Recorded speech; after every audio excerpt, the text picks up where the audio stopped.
श्री राम से अंतिम युद्ध के बाद जब रावण मरणावस्था में भूमि पर पड़ा था, तब श्री राम और लक्ष्मण जी रावण के पास पहुंचे। उस समय श्री राम लक्ष्मण जी को कहते हैं, हे लक्ष्मण, आज ज्ञान का महान पंडित हमसे विदा लेने जा रहा है, इसलिए तुम रावण के पास जाओ ताकि वह तुम्हें ज्ञान प्रदान कर सके। प्रभु श्री राम की आज्ञा से लक्ष्मण रावण के मुख के सामने जाकर खड़े हो जाते हैं। यह देख रावण उनको कुछ भी उत्तर नहीं देता है।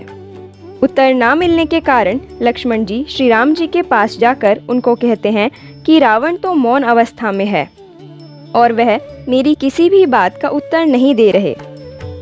यह सुन श्री राम जी कहते हैं कि अगर तुम्हें किसी से ज्ञान की बात लेनी है तो तुम्हें उसके सिर नहीं बल्कि उसके चरणों के पास खड़ा होना चाहिए। लक्ष्मण जी श्री राम जी की ये बात समझ जाते हैं और जाकर रावण के पैरों के पास खड़े हो जाते हैं।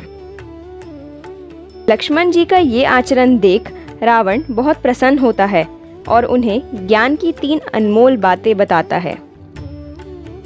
पहली बात वो कहता है कि व्यक्ति को शुभ काम जितना हो सके उतना जल्दी कर लेना चाहिए और अशुभ काम को जितना हो सके उतना टालना चाहिए।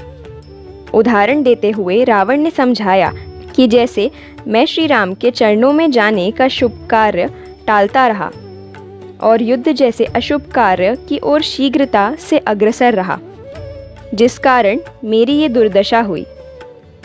दूसरी बात बताते हुए रावण ने कहा कि अपने दुश्मनों को कभी भी कमज़ोर नहीं समझना चाहिए। जैसे मैंने श्री राम और उनकी वानर सेना को कमज़ोर समझने की भूल की और वह भूल मुझ पर हावी पड़ गई। रावण ने विदा लेते हुए तीसरी और अंतिम बात कही कि हमें कभी भी अपने गुप्त रहस्य किसी को भी नहीं बताने चाहिए, चाहे वह हमारा कितना भी करीबी क्यों ना हो। उसने कहा कि विभीषण मेरे सभी रहस्य जानता था, इसी कारण से मैं युद्ध में परास्त हुआ और मेरे साथ मेरे वंश का भी नाश हो गया। दोस्तों, तो ये थी रावण द्वारा लक्ष्मण जी को बताई गई 3 ज्ञान की बातें। उस समय पूरी धरती पर सबसे शक्तिशाली और विद्वान होने के बाद भी रावण के अहंकार और इन 3 गलतियों के कारण रावण का यह परिणाम हुआ।